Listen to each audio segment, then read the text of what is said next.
Saudari-saudara yang terkasih, salam sehat berlimpah berkat. Kita kembali dalam program Api Karunia Tuhan episode ke-61. Melanjutkan permenungan kita tentang surat Rasul Paulus kepada jemaat di Roma, khususnya bab 8 hingga bab 9 pada episode ini. Kalau pada episode sebelumnya, episode ke-59, Paulus mengajak kita untuk membandingkan antara Adam dan Kristus. Dan dalam refleksi ini, Paulus membawa kita sampai pada permenungan tentang penderitaan dan kemuliaan. Kita diajak bertekun, menderita, membawa penderitaan kita bersama Kristus yang tersalib, agar kelak kita pula mengalami kemuliaan. Proses divinisasi, proses pemuliaan ini terjadi karena kasih Allah kepada manusia dan seluruh ciptaan. Refleksi iman yang sungguh mendalam, sangat menarik untuk kita ikuti. Selamat mendengarkan, selamat merenungkan, dan selamat berdoa.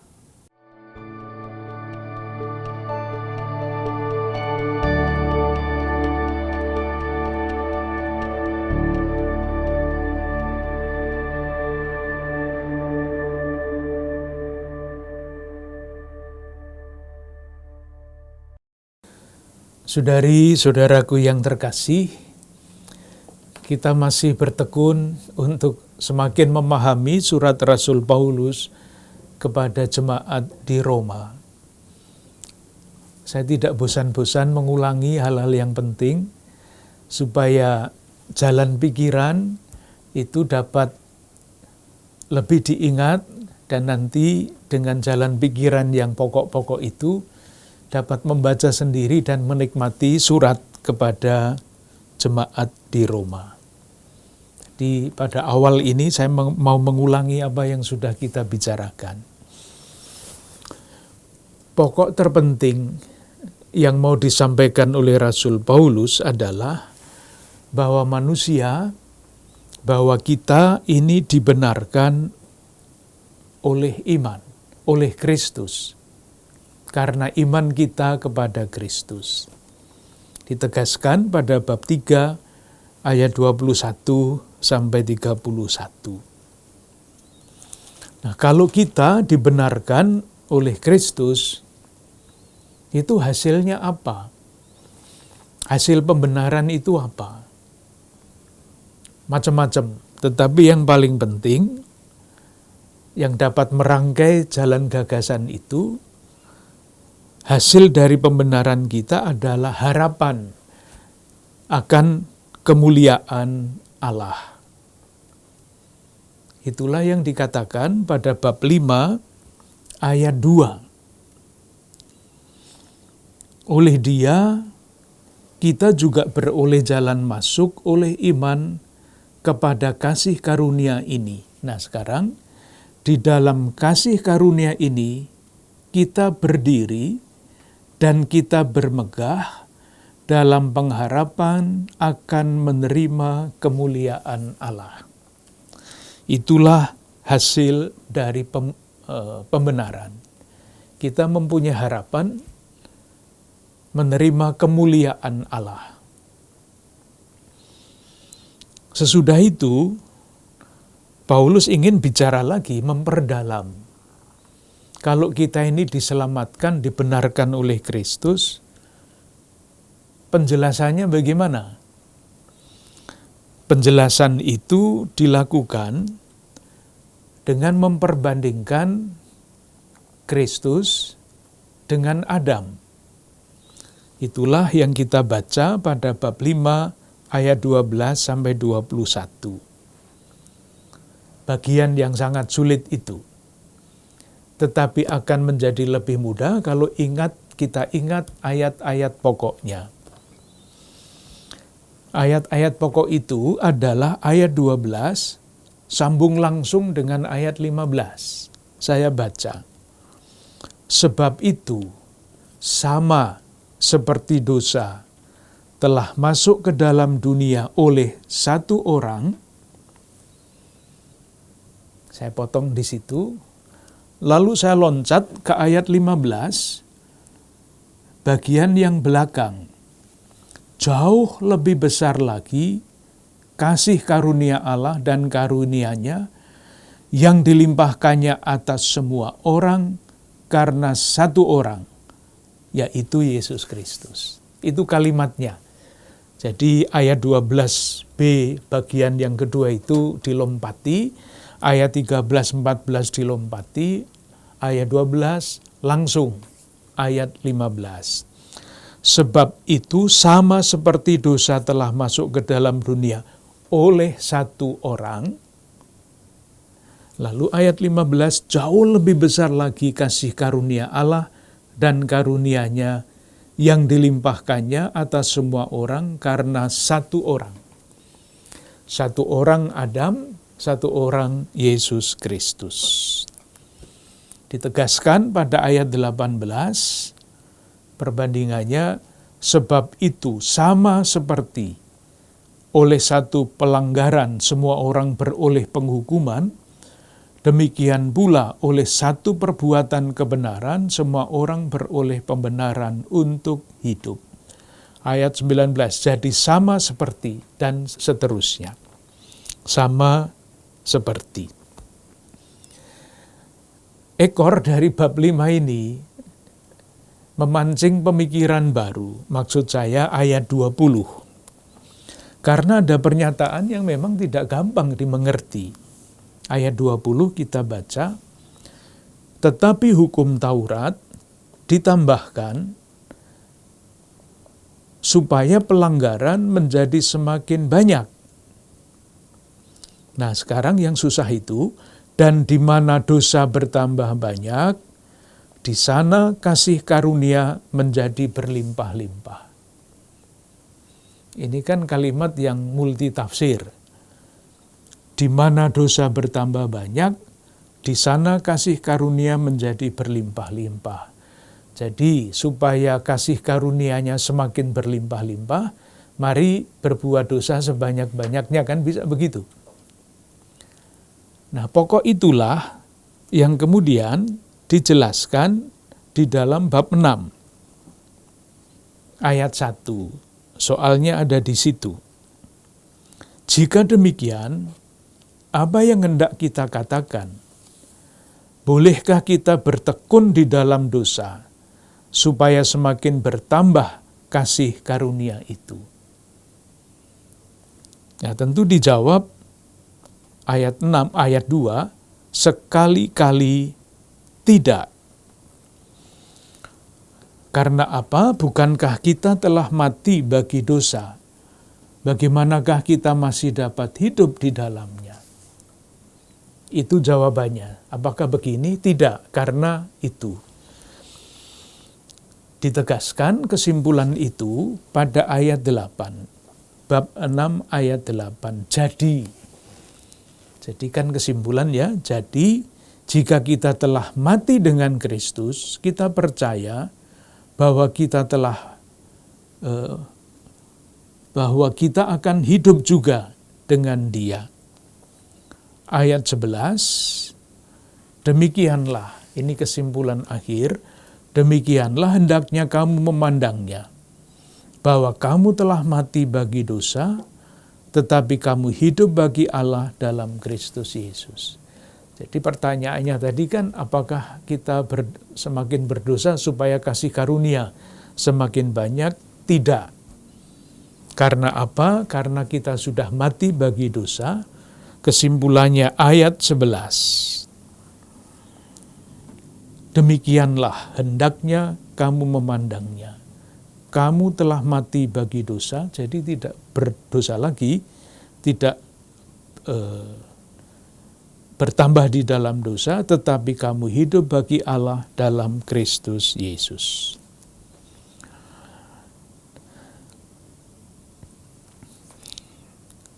Kalau hidup di dalam Kristus Yesus,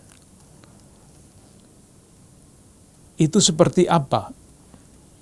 Dibandingkan ketika dalam dosa, itu ayat 13, janganlah kamu menyerahkan anggota-anggota tubuhmu kepada dosa untuk dipakai sebagai senjata kelaliman. Itu kalau orang hidup di dalam dosa. Hidup di dalam Kristus seperti apa? Ayat berikutnya, ayat 13 bagian kedua, serahkanlah anggota-anggota tubuhmu kepada Allah untuk menjadi senjata-senjata kebenaran. Di pertanyaan dipicu oleh bab 5 ayat 20, dijawab oleh Paulus di dalam bab 6 ayat 1 sampai 14. Tetapi pertanyaannya belum selesai. Ada pertanyaan lain yang muncul pada ayat 15. Jadi bagaimana? Apakah kita akan berbuat dosa karena kita tidak berada di bawah hukum Taurat, tetapi di bawah kasih karunia? Jadi pernyataan menimbulkan pertanyaan, dijawab menimbulkan pertanyaan lagi. Dijawab pada ayat 15, kalimat yang terakhir, frase yang terakhir, sekali-kali tidak. Nah, sesudah pernyataan sekali-kali tidak, dilanjutkan dengan ilustrasi. Ayat 17, bab 5, bab 6 ayat 17. Tetapi syukur kepada Allah dahulu, nah ini, dahulu memang kamu hamba dosa. Tetapi sekarang, kamu dengan segenap hati telah mentaati pengajaran yang telah diteruskan kepadamu. Kamu telah dimerdekakan dari dosa. Itu penjelasannya. Ketika masih hidup di dalam dosa, kelakuannya seperti apa? 19.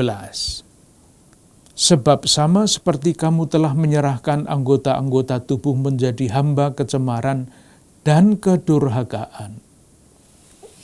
Itu kalau orang hidup di dalam dosa, itu akibatnya. Kalau sekarang bagaimana? Ayat 22. Tetapi sekarang, setelah kamu dimerdekakan dari dosa, dan setelah kamu menjadi hamba Allah, kamu beroleh buah yang membawa kamu kepada pengudusan. Jadi, hidup di dalam Kristus itu adalah hidup di dalam pengudusan. Nah, di situ argumentasi mengenai pembenaran, buah-buah pembenaran apa? Buahnya adalah hidup baru di dalam Kristus, meninggalkan manusia lama. Argumentasi berhenti mengenai itu. Mulai bab 7, Paulus bicara lagi tentang Taurat. Jadi begitu besar perhatian Paulus mengenai perkara ini, karena memang inilah hidup mati orang-orang Yahudi, Taurat itu. Ada beberapa bagian, beberapa langkah yang dapat kita ikuti. Yang pertama, bab 7 ayat 1 sampai 6. Pada bagian ini Paulus berbicara dengan orang Yahudi. Pada bab 7 ayat 1 dikatakan begini, apakah kamu tidak tahu, saudara-saudara, sebab aku berbicara kepada mereka yang mengetahui hukum. Nah, ini jelas. Pada bagian ini Paulus ingin berbicara kepada orang-orang sebangsanya. Apa yang dikatakan kepada orang-orang Yahudi itu mengenai Taurat? Kesimpulannya ada pada ayat 4. Sebab itu, saudara-saudaraku, kamu juga telah mati bagi hukum Taurat oleh tubuh Kristus. Kepada orang-orang sebangsanya, Paulus mengatakan begitu, kamu sudah mati terhadap hukum Taurat. Lalu perbandingan lagi, dulu seperti apa, sekarang seperti apa. Dulu, ayat 5, Sebab waktu kita masih hidup di dalam daging, hawa nafsu dosa yang dirangsang oleh hukum Taurat bekerja dalam anggota-anggota tubuh kita agar kita berbuah bagi maut.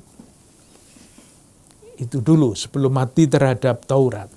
Tetapi sekarang ayat 6, kita telah dibebaskan dari hukum Taurat. Sebab kita telah mati bagi Dia yang mengurung kita, sehingga kita sekarang melayani dalam keadaan baru menurut roh, dan bukan dalam keadaan lama menurut huruf hukum Taurat. Kepada orang Yahudi dikatakan, kita sudah mati terhadap Taurat. Nah sekarang soal Taurat, dilanjutkan. Paulus menyatakan itu, mati terhadap Taurat, muncul pertanyaan. Pertanyaannya dirumuskan pada bab 7 ayat 7. Jika demikian, apakah yang hendak kita katakan? Apakah hukum Taurat itu dosa? Pertanyaan muncul dari pernyataan Paulus sebelumnya. Pertanyaannya dijawab sendiri oleh Paulus, sekali-kali tidak. Jadi, pertanyaan apakah hukum Taurat itu dosa? Dijawab sama sekali tidak. Lalu kalau tidak, dijelaskannya bagaimana? Dijelaskannya, Taurat itu membuat orang mengenal dosa. Tanpa Taurat orang tidak tahu ini dosa apa enggak. Itu dikatakan pada ayat 7. Sebaliknya, bagian terakhir, justru oleh hukum Taurat aku telah mengenal dosa. Karena aku juga tidak tahu apa itu keinginan kalau hukum Taurat tidak mengatakan jangan mengingini. Fungsinya itu, menunjukkan kelakuan manusia sebagai dosa. Kalau kesimpulannya ada pada ayat 12. Jadi, hukum Taurat adalah kudus, dan perintah itu juga adalah kudus, benar, dan baik. Itu pernyataan mengenai Taurat. Pernyataan itu memunculkan pertanyaan lain lagi yang dikatakan pada ayat 13. Jika demikian, adakah yang baik itu adalah Taurat, menjadi kematian bagiku? Taurat mendatangkan kematian. Dijawab lagi, sekali-kali tidak. Tetapi supaya nyata bahwa ia adalah dosa, maka dosa mempergunakan yang baik untuk mendatangkan kematian bagiku. Nah, pada bagian ini ada kalimat yang tidak mudah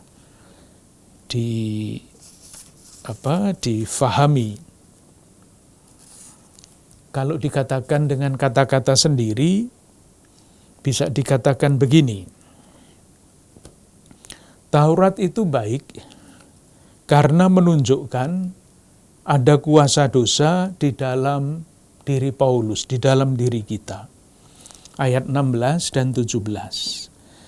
Jadi, jika aku perbuat apa yang tidak aku kehendaki, aku menyetujui bahwa hukum Taurat itu baik. Jelas ya artinya? Memang tidak gampang. Jadi, jika aku perbuat apa yang tidak aku kehendaki, aku menyetujui bahwa hukum Taurat itu baik. Kalau demikian, bukan aku lagi yang memperbuatnya, tetapi dosa yang ada di dalam aku. Dengan demikian, hukum Taurat itu menunjukkan ada kuasa dosa di dalam diri, di sini memakai kata aku, di dalam diri Paulus. Pengalaman pribadi. Kalau tidak ada Taurat, tidak ada yang menunjukkan pelanggaran, lalu tidak tahu bahwa ada dosa di dalam diriku, di dalam kuasa dosa di dalam diriku. Dan begitu Paulus merasakan ketegangan besar di dalam dirinya, ayat 19, sebab bukan apa yang aku kehendaki yaitu yang baik yang aku perbuat, melainkan apa yang tidak aku kehendaki yaitu yang jahat yang aku perbuat. Kata-kata yang mengungkapkan semacam keputusasaan. Saya kok tidak bisa menguasai diri sendiri. Nah, pengalaman seperti itu, tidak kuasa melakukan apa yang dia kehendaki, itu membuat Paulus merasa celaka. Ayat 24. Aku manusia celaka. Siapakah yang akan melepaskan aku dari tubuh maut ini? Jadi refleksi Paulus sampai kepada pengalaman itu. Aku manusia celaka. Tetapi refleksinya tidak berhenti di situ, karena disusul ayat 24 itu dengan ayat 25. Syukur kepada Allah oleh Yesus Kristus Tuhan kita. Dulu kita usulkan ayat 26 itu dibaca langsung sesudah ayat 23. Jadi dia dibebaskan dari kuasa dosa itu oleh Kristus. Nah, kalau dibebaskan dari kuasa dosa oleh Kristus, konsekuensinya apa? Buahnya apa? Mulai dengan bab 8 ayat 1. Bab 8 ayat 1 ini mulai dengan demikianlah sekarang. Jadi berhubungan dengan bab 7 ayat 25, syukur kepada Allah oleh Yesus Kristus Tuhan kita. Lalu demikianlah sekarang, tidak ada penghukuman bagi mereka yang ada di dalam Kristus Yesus. Masih dilanjutkan dengan ayat 2, prinsipnya, Roh yang memberi hidup telah memerdekakan kamu dalam Kristus dari hukum dosa dan hukum maut. Roh itu memerdekakan. Ayat 4, nah ini merdekanya seperti apa sekarang? Isinya ini, supaya tuntutan hukum Taurat digenapi di dalam kita yang tidak hidup menurut daging, tetapi menurut roh. Jadi kalau kita sekarang hidup di dalam roh karena penebusan Kristus, kita tidak taat lagi pada huruf-huruf Taurat. Karena tuntutan hukum Taurat sudah digenapi di dalam diri kita yang tidak hidup menurut daging tetapi menurut roh. Jadi pesan-pesan pokok hukum Taurat itu sudah terbatinkan di dalam diri kita. Nah, kalau kita hidup di dalam roh, konsekuensinya apa? Ayat 14 bab 8. Semua orang yang dipimpin roh adalah anak Allah.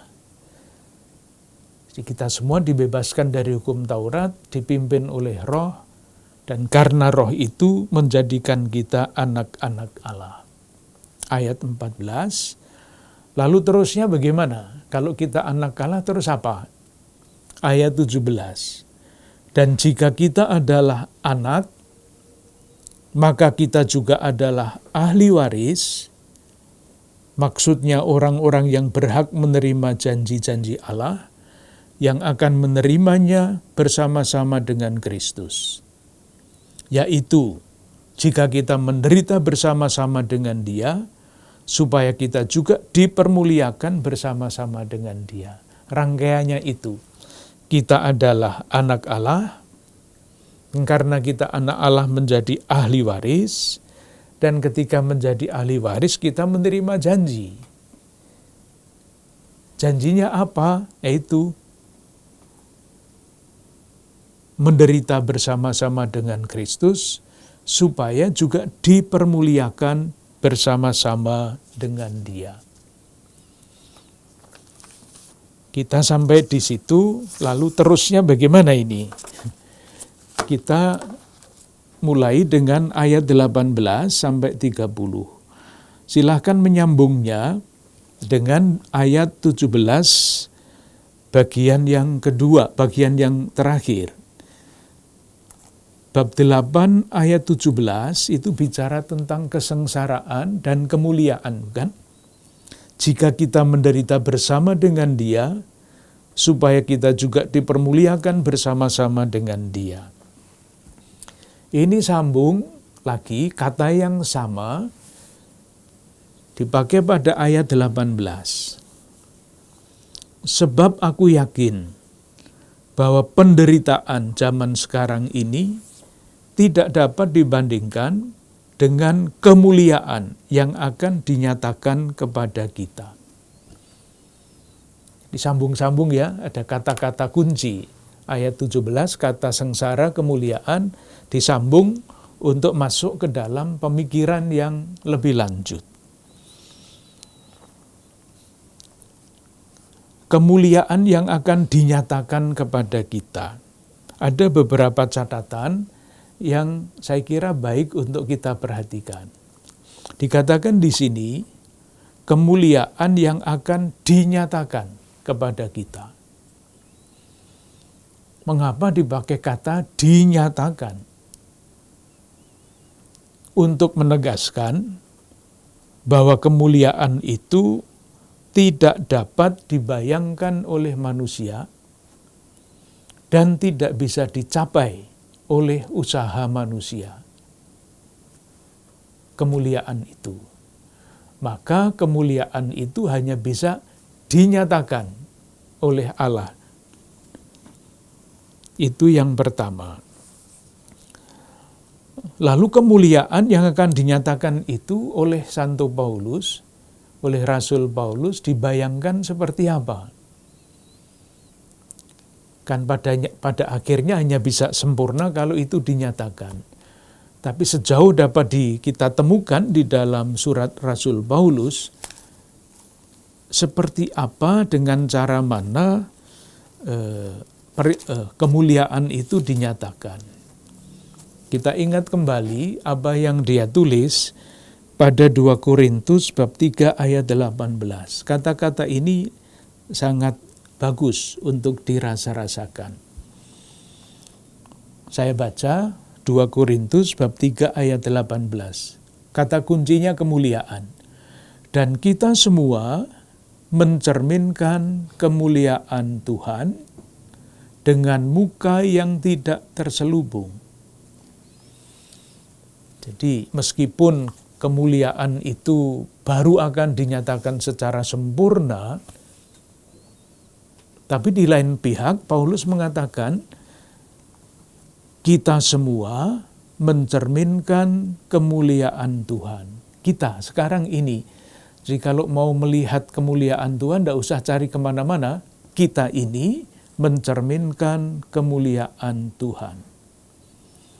Dan karena kemuliaan itu datangnya dari Tuhan yang adalah Roh, ini kata-kata yang sangat bagus, maka kita diubah menjadi serupa dengan gambarnya dalam kemuliaan yang semakin besar. Jadi yang akan dinyatakan adalah kemuliaan Allah. Kemuliaan Allah itu nyata di mana? Di dalam gambarnya. Gambar Allah itu siapa? Yesus Kristus. Nah, kemuliaan itu nyata di dalam diri kita.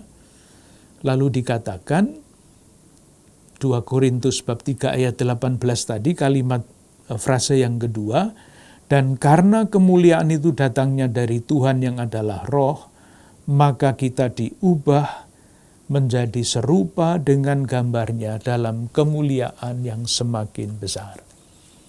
Manusia bertumbuh mencerminkan kemuliaan Allah.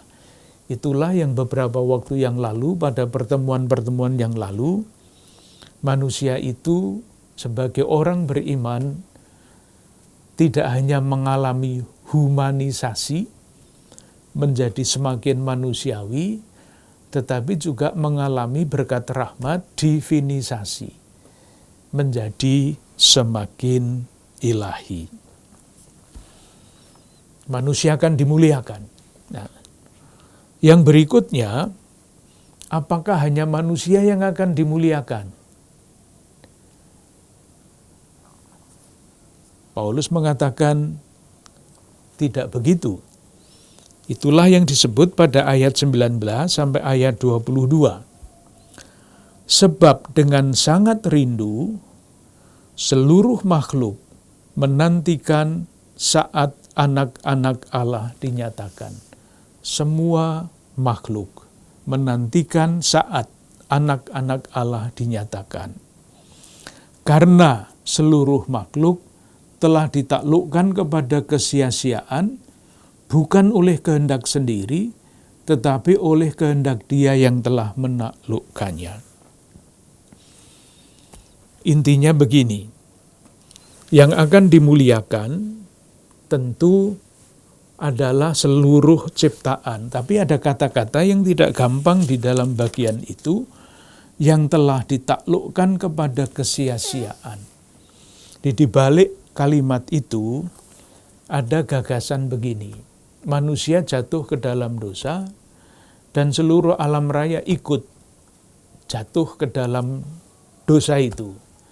Karena apa? Karena akibat dosa manusia yang menggunakan alam ciptaan itu tidak sesuai dengan kehendak Allah. Ditaklukkan kepada kesia-siaan. Jadi menggunakan alam semesta, mengeksploitasi alam ciptaan, itu menurut bahasa Rasul Paulus sama dengan menaklukkan alam raya itu ke dalam kesia-siaan. Dan kemudian karena manusia akan dimuliakan, mengalami divinisasi, pemuliaan itu juga akan mengikut sertakan alam ciptaan. Saya kira itu jelas ya sebagai konsep dan menjadi sangat penting ketika kita berbicara mengenai cinta kepada lingkungan hidup. Tidak membuat makhluk, tidak membuat alam ciptaan itu ditaklukkan kepada kesia-siaan. Kalau kita mengeksploitasi tanpa batas alam ciptaan, ya sama dengan kita membawa makhluk ciptaan itu ke dalam kesia-siaan. Nah, di dalam proses itu menjadi mulia, apakah kita berusaha sendiri? Jawabannya tidak. Lalu siapa yang membantu kita? Yang membantu kita adalah Roh. Ayat 26, bab 8, ayat 26. Demikianlah juga Roh membantu kita dalam kelemahan kita. Sebab kita tidak tahu bagaimana sebenarnya harus berdoa. Tetapi Roh sendiri berdoa untuk kita kepada Allah dengan keluhan-keluhan yang tidak terucapkan. Nah, di dalam bagian ini ada satu kata yang tidak begitu saja dapat dipahami, yaitu dengan keluhan yang tak terkatakan. Apa ini kira-kira?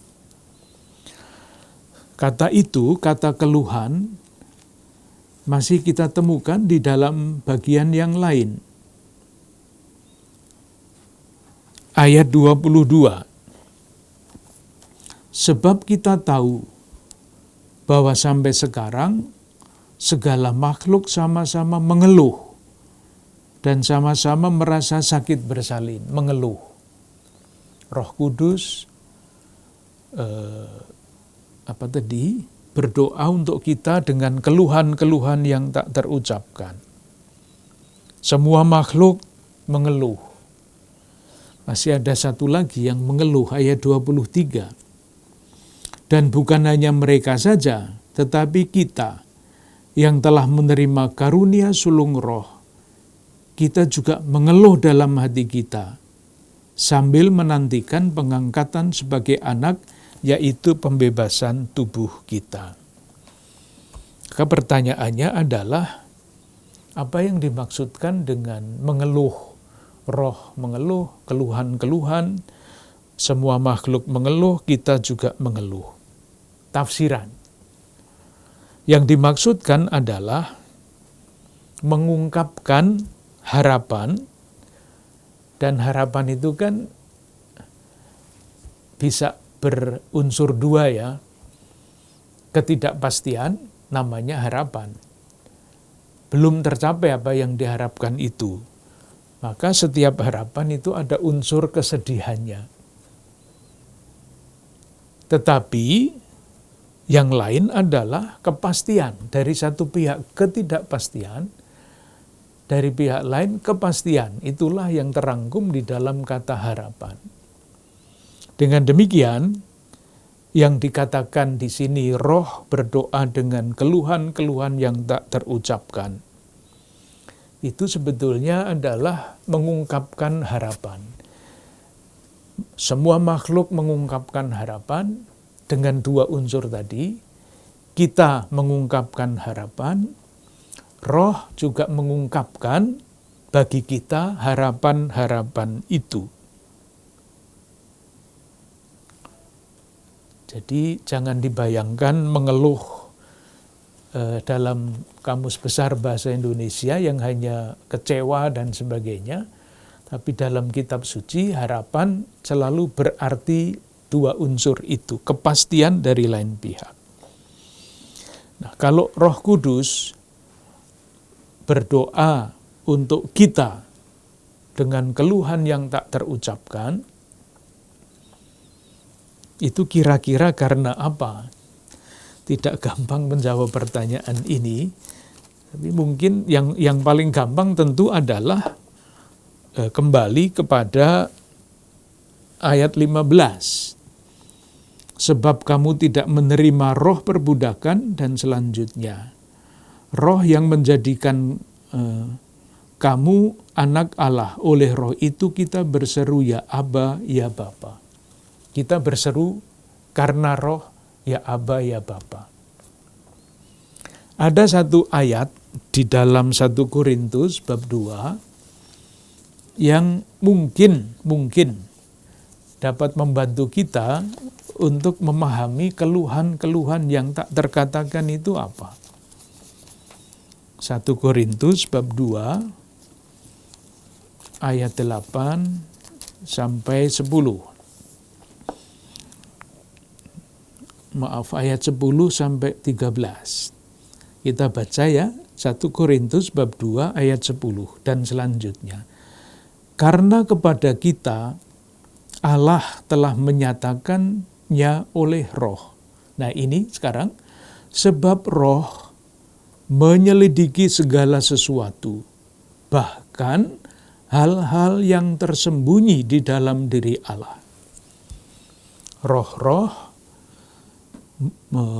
menyelidiki bahkan hal-hal yang tersembunyi di dalam diri Allah. Jadi kalau Roh Kudus menurut surat kepada orang Roma tadi,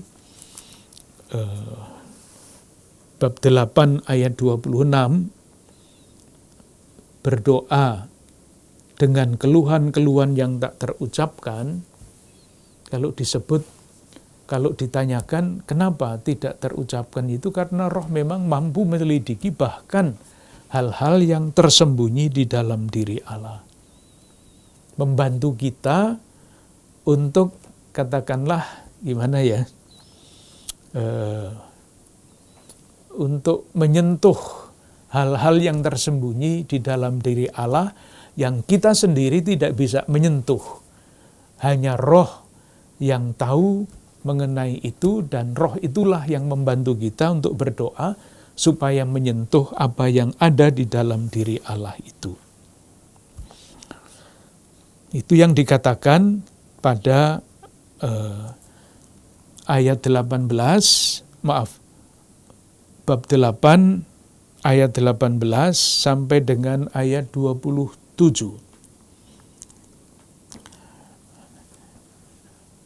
Ayat 28 itu adalah kesimpulan dari semuanya itu. Jadi yang akan dimuliakan adalah segala makhluk dan kita. Kita dibantu oleh Roh untuk berdoa di dalam rangka pemuliaan itu. Lalu ayat 28 itu mulai begini. Kita tahu sekarang bahwa Allah turut bekerja dalam segala sesuatu yang mendatangkan kebaikan bagi mereka yang mengasihi Dia, yaitu bagi mereka yang terpanggil sesuai dengan rencana Allah.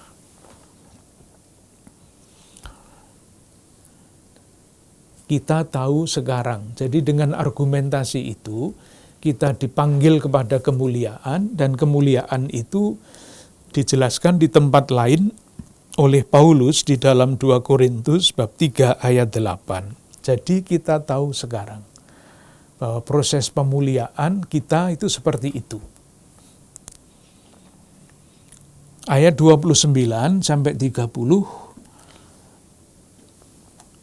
ini proses lain lagi, ringkasan dari pemuliaan itu, sebab semua orang yang dipilihnya dari semula, mereka juga ditentukannya dari semula untuk menjadi serupa dengan gambaran anaknya, serupa dengan Kristus, supaya ia, anaknya itu, menjadi yang sulung di antara banyak saudara.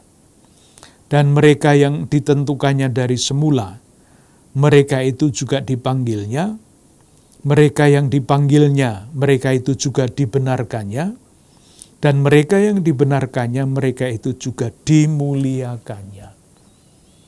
Kita kembali ke depan ya, kita semua dibenarkan karena iman. Buah dari pembenaran itu apa? Harapan akan kemuliaan.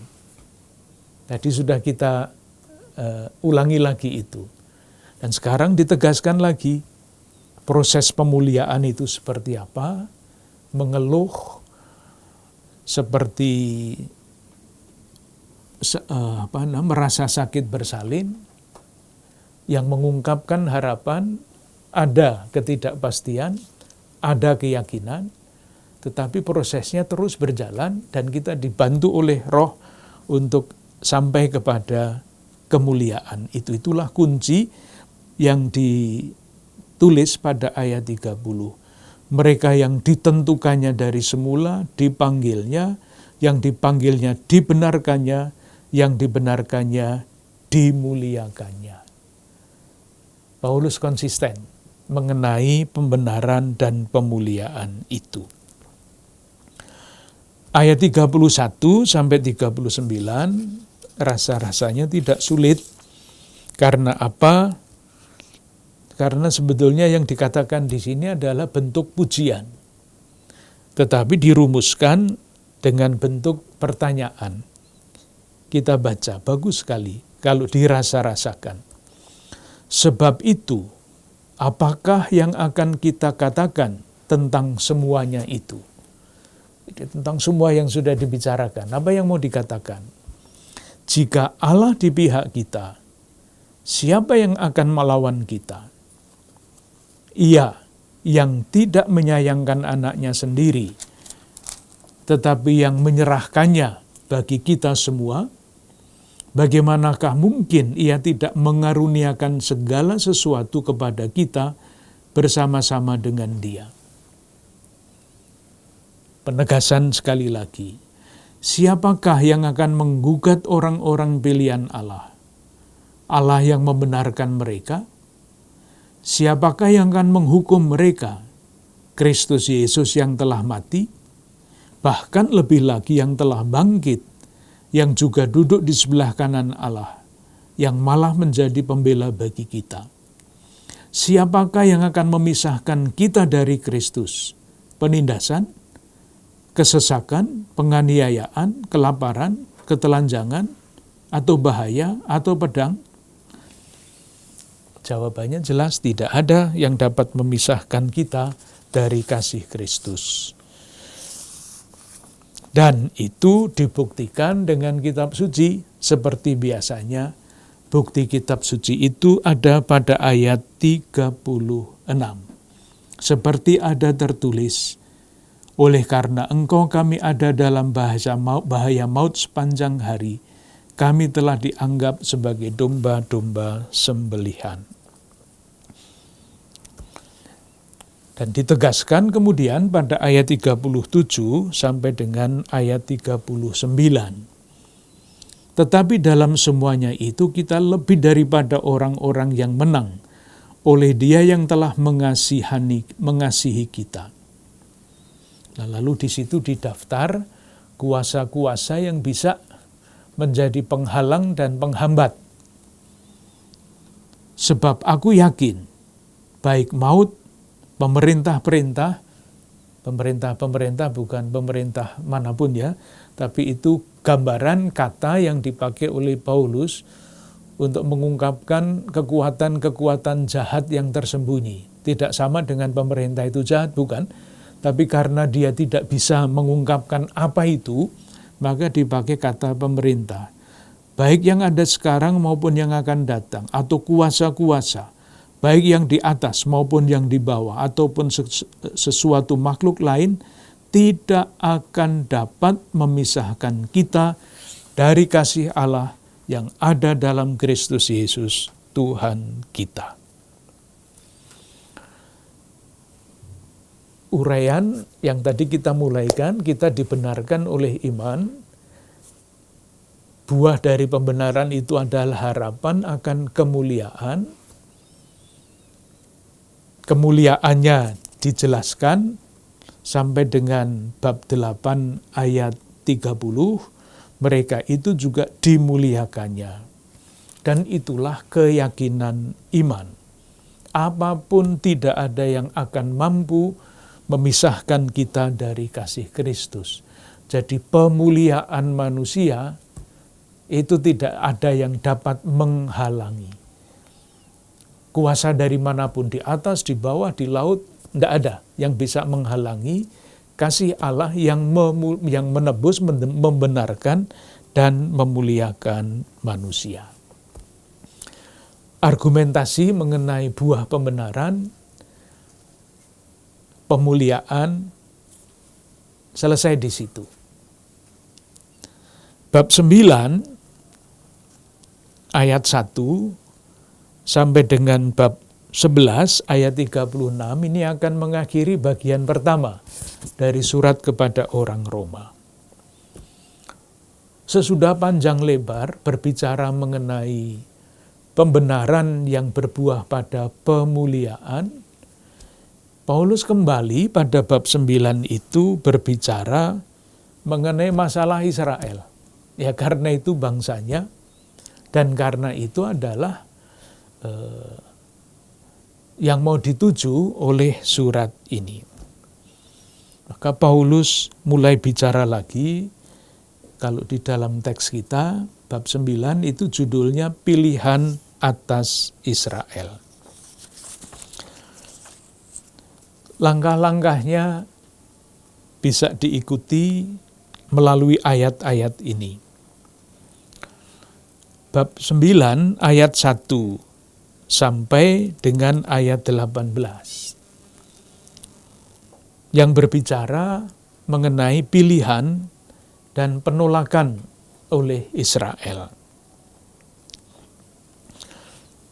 Ayat 1, ini adalah pernyataan tentang kebenaran di dalam Kristus. Aku mengatakan kebenaran dalam Kristus. Aku tidak berdusta. Suara hatiku bersaksi dalam Roh Kudus. Di Paulus ingin bicara tentang kebenaran. Saksi. Paulus berbicara tentang kebenaran itu seperti biasanya, untuk kesaksian yang resmi dan valid itu harus 2. Maka dia mengatakan, aku mengatakan kebenaran, 1 dalam Kristus, itu saksi yang pertama, dan kemudian suara hatiku turut bersaksi dalam Roh Kudus. Jadi kebenaran yang akan dia katakan ini saksinya tidak main-main ini, Kristus dan Roh Kudus. Serius, sangat serius, tidak terbantahkan. Nah, apa yang mau dikatakan? Ayat 2, bahwa aku sangat berduka cita dan selalu bersedih hati. Bahkan aku mau terkutuk dan terpisah dari Kristus demi saudara-saudaraku, kaum sebangsaku secara jasmani. Paulus mau mengatakan bahwa dia sungguh-sungguh sedih karena bangsanya. Dan kesedihan itu disebabkan oleh hal-hal ini. Ayat 4, sebab mereka adalah orang Israel, mereka telah diangkat menjadi anak, mereka telah menerima kemuliaan dan perjanjian-perjanjian dan hukum Taurat dan ibadah dan janji-janji. Mereka adalah keturunan bapa-bapa leluhur. Jadi Israel itu istimewa sekali di dalam sejarah karya Allah, sangat istimewa. Tetapi, nah ini, yang sudah dipanggil mempunyai karunia yang begitu istimewa, tidak sampai percaya kepada Kristus. Itu yang membuat Paulus merasa sedih, sangat sedih. Dan kalau seandainya, ini ya, ayat 3 itu kan sangat menunjukkan kesungguhan dari Paulus. Bahkan aku mau terkutuk dan terpisah dari Kristus demi saudara-saudaraku. Sudahlah, kalau saudara-saudaraku umat Israel itu dengan tanda petik karunia-karunia istimewa itu sampai percaya kepada Kristus, saya rela menjadi orang terkutuk, bahkan saya rela kok terpisah dari Kristus asal. Ya tidak mungkin kan, tetapi itulah gaya bahasa untuk menyatakan kesungguhan apa yang mau dikatakan oleh Paulus. Meskipun Paulus mengungkapkan kekecewaannya yang seperti itu, dia yakin. Keyakinan itu diungkapkan pada ayat 6. Akan tetapi, firman Allah tidak mungkin gagal. Sebab tidak semua orang yang, tidak mungkin gagal, yaitu dinyatakan itu dulu. Meskipun orang Israel tidak menerima, tidak sampai kepada Kristus, rencana Allah tidak mungkin gagal. Israel menurut daging itu gagal, sebab tidak semua orang yang berasal dari Israel adalah orang Israel. Dan juga tidak semua yang terhitung keturunan Abraham adalah anak Abraham. Israel roh tidak akan gagal. Israel menurut daging gagal, tetapi Israel menurut roh tidak gagal. Argumentasinya apa? Argumentasinya panjang dari ayat 7 sampai dengan ayat 15. Ayat 7. Tidak semua yang terhitung keturunan Abraham adalah anak Abraham. Tetapi, nah sekarang, yang berasal dari Iskak yang akan disebut keturunannya. Di rencana Allah, firman Allah yang tidak akan gagal itu lewat siapa? Lewat Iskak, bukan lewat Ismail. Kemudian ayat 13 dengan ini ya, dengan argumentasi dengan kisah perjanjian lama sampai dengan ayat 12. Lalu ayat 13, seperti ada tertulis, aku mengasihi Yakub tetapi membenci Esau. Firman Allah itu kan garisnya bengkok-bengkok ya. Artinya rencana Allah itu tidak lurus-lurus begitu. Tidak lewat Ismail tetapi lewat Iskak. tidak lewat Esau tetapi lewat Yakub, padahal yang mestinya menjadi anak sulung adalah Esau, tetapi tidak melalui itu. Pernyataannya ayat 16 sesudah argumentasi dua pribadi itu, Iskak dan Yakub, ayat 16, jadi hal itu tidak tergantung pada kehendak orang atau usaha orang, tetapi kepada kemurahan hati Allah. Tambah argumentasi dari kitab suci pada ayat 17. Sebab kitab suci berkata kepada Firaun dan selanjutnya. Ayat 18 kesimpulannya diawali dengan kata jadi ia menaruh belas kasihan kepada siapa yang dikehendakinya, dan ia menegarkan hati siapa yang dikehendakinya. Jalan pikirannya saya kira jelas.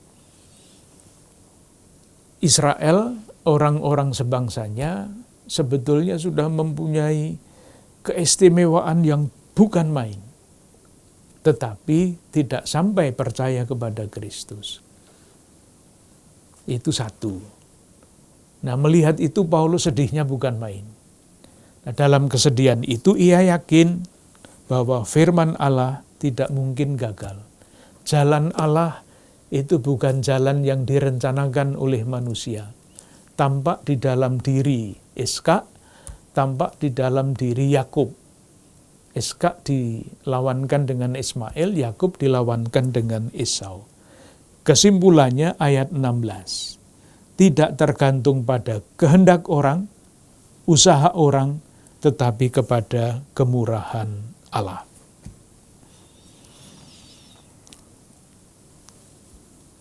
Dilanjutkan dengan bagian yang berikutnya, bab 9 ayat 19 sampai 33. Pernyataan Paulus dari ayat 1 sampai 18 itu menimbulkan pertanyaan. Pertanyaannya ada pada ayat 19. Sekarang kamu akan berkata kepadaku, jika demikian apalagi yang masih disalahkannya, sebab siapa yang menentang kehendaknya? Tidak jelas begitu saja ya. Tapi kira-kira maksudnya begini. Pertanyaan yang muncul adalah bagaimana Allah dapat menyalahkan manusia kalau manusia tidak dapat melawan kehendaknya. Logis apa tidak? Semestinya Allah itu tidak menyalahkan siapa-siapa, karena manusia tidak bisa menentang kehendaknya. Kok masih menyalahkan? Ceritanya bagaimana?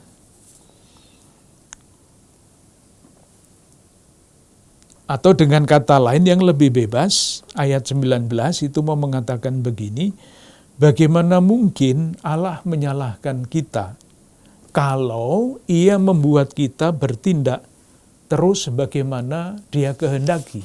Kan Dia yang menghendaki, bukan saya. Kok masih menyalahkan? Logikanya seperti itu. Itu dijawab pada ayat 20. Bab 9 ayat 20.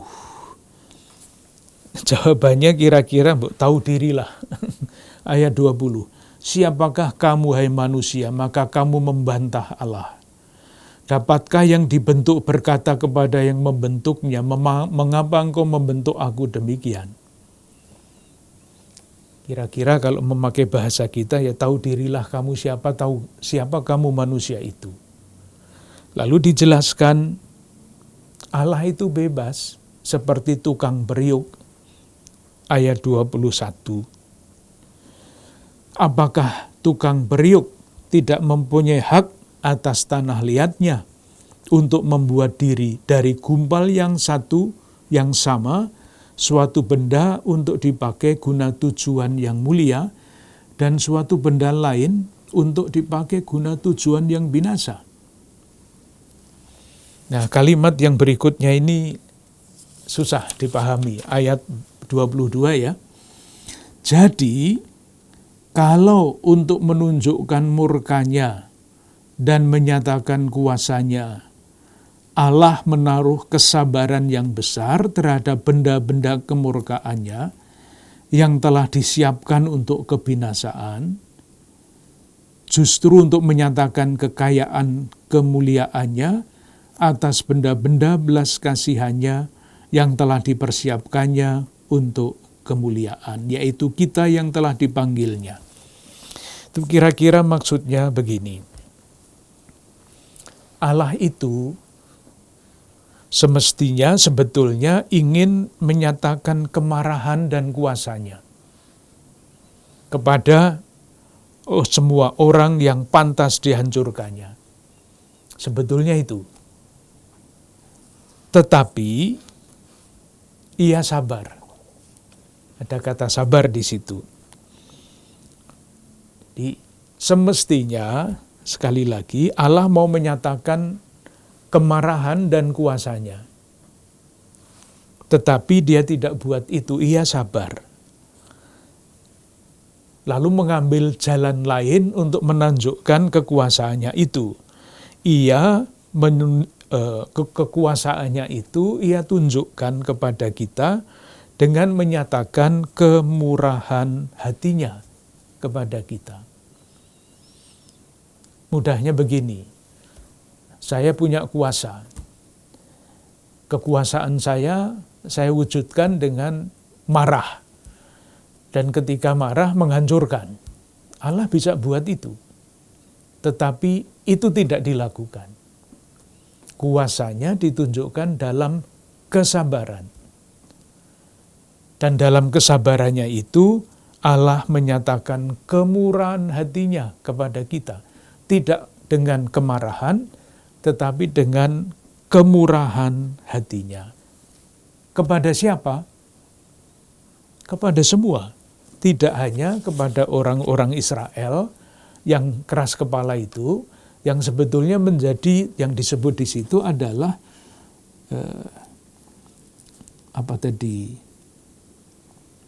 benda-benda kemurkaannya.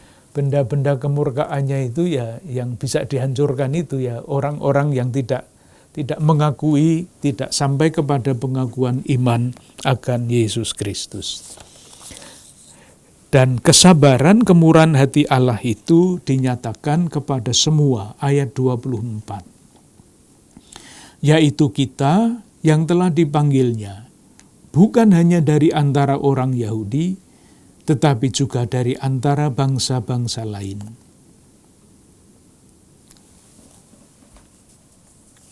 Kesimpulan itu dibuktikan dengan bukti kitab suci, ayat 25 dan 26. 27 masih sama, kutipan dari kitab Nabi Yesaya. Ayat 26, 28, sebab apa yang telah difirmankannya akan dilakukan Tuhan di atas bumi sempurna dan segera. Bukti dari kitab suci lagi. Jadi bagaimana? Kita melihat ya bagaimana Paulus berpindah dari tema yang satu ke tema yang lain. Tema besar sebelum bab 9 itu adalah pembenaran oleh iman. Buah pembenaran adalah harapan akan kemuliaan. Itu dikerjakan sampai diuraikan sampai pada bab 8 ayat 30. Kemudian mulai dengan bab 9, Paulus bicara lagi tentang Israel. Sudah berpindah tema. Kita lanjutkan pertemuan yang akan datang.